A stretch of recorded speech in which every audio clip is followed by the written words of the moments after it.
Bon, il est 14h25, on est un tout petit peu en avance, mais le programme est extrêmement copieux grâce à l'excellente préparation faite par Olivier Farge. Donc, je vous dis à tous bonjour. La séance est toujours en visioconférence, mais comme nous le constatons de plus en plus en présence. Le sujet aujourd'hui, préparé par Olivier Farge et qui va être animé par Olivier Farge, concerne les aspects spécifiques de la formation du chirurgien.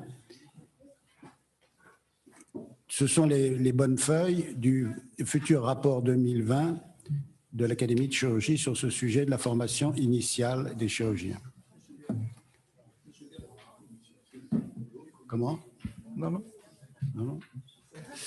Donc, avant de commencer, de demander à Olivier Farge de venir à côté de moi, je donne la parole à Jean-Louis Béraud pour faire le compte-rendu de la séance précédente.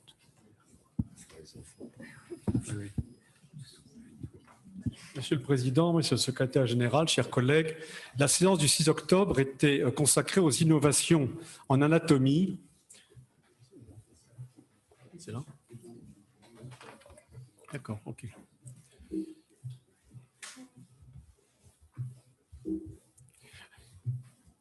À propos du livre sorti chez Springer, Digital Anatomy. Jean-François Hue a fait l'introduction. Cet ouvrage Digital Anatomy s'inscrit dans la continuation du projet qui a été mené à bien d'une chaire d'anatomie numérique à l'université René Descartes avec Vincent Delmas. L'utilisation des outils numériques est essentielle pour l'enseignement, mais aussi pour les chirurgiens dans leur recherche et leur pratique. Il est essentiel de coordonner ces évolutions car c'est un challenge mondial qui s'ouvre à nous. Joachim Georges de Lisbonne a présenté le livre. Cet ouvrage, qui est fruit d'un travail collaboratif, présente toutes les facettes de l'utilisation des nouvelles technologies digitales pour rendre le corps et son fonctionnement plus lisibles et maîtrisables. Swatanzi's experts détaillent en 19 chapitres les apports de la réalité virtuelle, de la réalité augmentée, de la réalité mixte, en décrivant de nombreuses applications pédagogiques et chirurgicales. Les différents auteurs ont tous écrit un chapitre dans le livre. Bernard Prime de Magdebourg en Allemagne a parlé de la réalité virtuelle et augmentée pour enseigner l'anatomie. Il y a plusieurs aspects, régional, systémique, microscopique et chirurgical. L'éducation de l'anatomie fait appel à la dissection cadavérique, l'étude sur coupe de transection et l'apprentissage par visualisation 3D. À partir de 700 sujets anatomiques a été réalisée une reconstruction du corps humain par le professeur Eune à Hambourg, publiée par Springer. À partir de ces modèles, grâce à l'utilisation de la réalité virtuelle et de la réalité augmentée, toutes les manipulations sont possibles. Et cela est essentiel pour les étudiants et les chirurgiens, par exemple pour étudier la vascularisation du foie et le pelvis, ou pour étudier les muscles et tendons de la main en flexion-extension. L'étape suivante est d'utiliser un environnement virtuel qui permet par exemple de se mouvoir dans une boîte crânienne et d'utiliser l'haptique, qui est la discipline étudiant le toucher et la perception du corps dans l'environnement. C'est techniquement actuellement plus complexe à réaliser pour des raisons notamment mathématiques. Toutes ces techniques ne doivent pas faire oublier le rôle de l'enseignant qui couple apprentissage classique et innovant blended learning, apprentissage multiple. Luc Soler de Strasbourg, qui est chirurgien, a parlé des applications de la réalité augmentée en chirurgie pédiatrique. Il a rappelé qu'il avait présenté à l'Académie, ici même, un premier travail sur l'anatomie 3D du foie devant Henri Bismuth et Claude Couineau, et que Claude Couineau avait repris ses travaux et publié en 2002 sur l'importance considérable des variations anatomiques, montrant l'intérêt des reconstructions 3D. A été créé un laboratoire d'analyse d'images médicales à Strasbourg, visible patient, permettant de construire l'image 3D à partir de la radiologie conventionnelle du patient. La prise en charge financière se structure peu à peu en complémentarité publique-privée. Cela est utile pour l'enseignement, la simulation et l'entraînement des chirurgiens, mais aussi pour la tactique opératoire avant et pendant l'intervention. Cette anatomie numérique, utilisée avant d'opérer des séquestrations pulmonaires chez l'enfant, a permis sur 2 exemples décrits d'éviter de graves erreurs de localisation et de dissection. L'on peut préciser la vascularisation et les territoires bronchiques, hépatiques, rénaux, en s'aidant de clampage virtuel. On a un exemple d'amartome du foie, d'un néphroblastome bilatéral. Enfin, se développent les impressions 3D et grâce au casque de réalité virtuelle et augmentée, le GPS du chirurgien qui voit l'organe et la lésion en surimpression, le patient est transparent. Question, Philippe Marre, on nous disait autrefois qu'il fallait apprendre l'anatomie Cette fois, pour la retenir, quid avec ses avancées technologiques? Il faut d'abord apprendre comme avant, puis s'adapter aux évolutions pour nommer l'anatomie précise. Jean-Pierre Rosenbaum, écrire et dessiner sont essentiels pour mémoriser. Peut-on s'en passer? Fait-on une reconstruction 3D à tous les patients? Il faut garder les grands principes et continuer à dessiner. On ne reconstruit à partir de l'imagerie initiale que dans les cas complexes où il y a un vrai bénéfice pour la stratégie. Jean-Claude Couffinal, il y a encore des difficultés d'interface, notamment pour effacer les mouvements respiratoires. Comment faire évoluer cela? Une bonne étude anatomique et biomécanique pulmonaire est la base pour concevoir ce qui va nous aider en convertissant mathématiquement et physiquement ces données. Hubert Joannet, les structures nerveuses sont très importantes. Les visualisez-vous bien? Nous réalisons un travail sur les nerfs du pelvis pour la chirurgie de l'endométriose et de la prostate.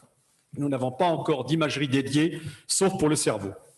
Joachim Georges, à nouveau, anatomie numérique pour l'enseignement et la formation. L'intérêt de la réalité augmentée est la possibilité d'interaction avec l'environnement en intégrant des représentations d'objets virtuels dans la vision actuelle grâce à des outils mobiles adaptés. On voit l'environnement et les images de synthèse simultanément. Un autre intérêt est qu'on peut travailler en collaboration étroite avec les confrères du monde entier simultanément.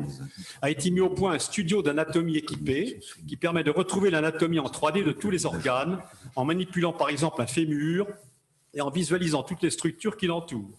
On peut utiliser les données du Visible Human Project pour reconstruire et explorer un cadavre virtuel.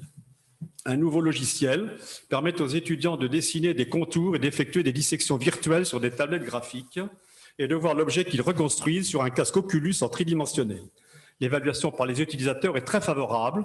Dans un proche avenir, l'utilisation de l'intelligence artificielle permettra de gagner du temps en automatisant certaines procédures, en travaillant sur la reconnaissance du geste et en améliorant les animations 3D. Katharina Kroos, qui est chercheur à Vienne en Autriche, a parlé de la simulation de la cataracte en réalité virtuelle. Les déficiences visuelles touchent une large population dans le monde entier. Tenter de simuler des déficiences visuelles peut permettre de réfléchir à des adaptations dans les lieux publics et privés, de mieux aider ces personnes et de sensibiliser personnel soignant, urbanistes, architectes à cette problématique. Les modèles étaient jusqu'ici relativement peu performants et c'est le développement des casques Oculus et des nouveaux dispositifs de réalité virtuelle et augmentée qui va offrir de nouvelles opportunités. Une étude sur les différents types de cataractes permet de comprendre précisément quelle est la vision du sujet atteint dans différentes circonstances. De même, l'on peut simuler diverses pertes d'acuité, jouer sur les contrastes, modifier les couleurs, simuler les zones d'ombre, la sensibilité à la lumière. Jean-Pierre Rosenbaum, l'étude de la déficience visuelle en fonction des sources lumineuses est très intéressante. Pouvez-vous en dire un peu plus? L'intérêt est de mieux comprendre quelles lumières sont les mieux tolérées pour les patients atteints de cataracte, par exemple, avec des conséquences pratiques.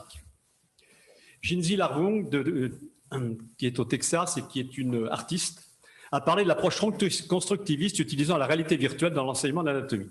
Le constructivisme est une théorie de l'apprentissage centrée sur l'individu qui s'approprie le savoir en le mettant en perspective avec son vécu et ses représentations. Il construit son savoir par création active, manipulation directe, apprentissage kinesthésique et collaboratif. Un système de réalité virtuelle peut être d'une grande aide pour l'enseignement d'anatomie. Sont présentés Anatomy Builder qui permet de manipuler les structures anatomiques, Muscle Action qui permet d'étudier les groupes musculaires et leurs fonctions en physiologie et en pathologie, Innervate, les fonctions nerveuses, les atteintes nerveuses et leurs conséquences. L'apprentissage par le corps, utilisant les canaux kinesthésiques et haptiques, est très efficace dans un environnement immersif. Un bel exemple est la simulation des manœuvres de Léopold pour préciser la position du fœtus en obstétrique par la palpation de l'abdomen virtuel. C'était effectivement très beau et Jean-Pierre Rosenbaum a fait ce commentaire. Il y a un lien entre l'art et l'anatomie que vous nous faites revisiter par vos travaux. André Innerman de Suède a parlé des surfaces multitouches, c'est le dernier topo, et données spécifiques aux patients pour la formation chirurgicale. La visualisation 3D n'est pas encore adoptée en pratique clinique à grande échelle. Les surfaces multitouches, avec l'interaction humain-ordinateur, utilisant des données spécifiques du patient, vont permettre d'élargir considérablement l'utilisation. À partir de l'imagerie complète, les développements d'outils mathématiques offrent des possibilités décuplées. Par exemple, l'autopsie virtuelle permet de visualiser précisément les lésions après un grave accident ou un décès brutal, avant la vraie autopsie qui sera ciblée. Des tables de dissection anatomique virtuelle avec de nombreuses possibilités tactiles se développent à visée pédagogique. Il y a déjà 10 000 tables de ce type aux possibilités multiples dans 50 pays, avec différents programmes en radiologie, en chirurgie, en médecine interne. Une évaluation en chirurgie orthopédique est très concluante. Ces technologies sont aussi utilisées en paléoanatomie, par exemple l'étude de momies. Vincent Delmas a conclu en disant, comme nous venons de le voir par toutes ces présentations, aujourd'hui nous disposons de toutes ces nouveautés techniques pour mieux explorer et mieux comprendre l'anatomie humaine. C'est une nouvelle ère qui s'ouvre tant pour les étudiants que pour les chercheurs et les chirurgiens praticiens. Je vous remercie. Merci Jean-Louis. Cette très belle séance souligne le grand intérêt de l'Académie pour la présence de l'anatomie dans la formation des médecins et surtout des chirurgiens, que ce soit à l'université ou que ce soit dans les futures écoles de chirurgie. Je passe la parole à Hubert, notre secrétaire général, qui a 3 informations à vous donner. Oui, donc les différents orateurs sont intervenus dans ce livre qui a été offert à l'Académie et qui est donc à votre disposition. À l'occasion de cette session, nous avons vu des magnifiques iconographies. On peut d'ailleurs vous conseiller de voir ces communications qui sont sur YouTube actuellement à votre disposition. Au début de ce mois-ci, Philippe Marre et plusieurs académiciens sont allés visiter l'école de chirurgie Simu Santé à Amiens, car le prochain rapport de l'Académie de chirurgie sera consacré aux écoles de chirurgie. À cette occasion, il a été remis à l'Académie la médaille de la ville d'Amiens. Vous pouvez la regarder, mais vous ne la prenez pas. Et dernier événement, nous avons été invités au centenaire de la fondation des Gueules Cassées. Les Gueules Cassées ont toujours eu des liens étroits avec les chirurgiens. Il faut rappeler que c'est donc une fondation qui a été créée dans les années 1920 par 3 Gueules Cassées, qui ensuite a donné lieu à la Loterie nationale et qui est maintenant la Française des Jeux. Donc c'est une histoire ancienne.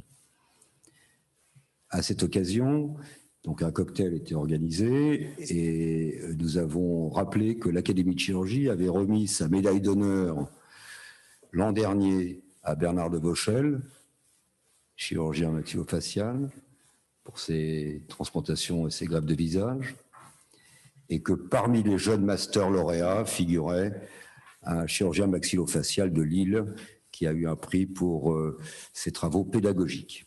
À cette occasion, nous avons reçu un bronze que je vous montre ici, que vous pourrez voir de plus près à la fin de la séance et qui sera conservé, bien sûr, par notre Académie. Voilà, Monsieur le Président. Merci beaucoup, Hubert.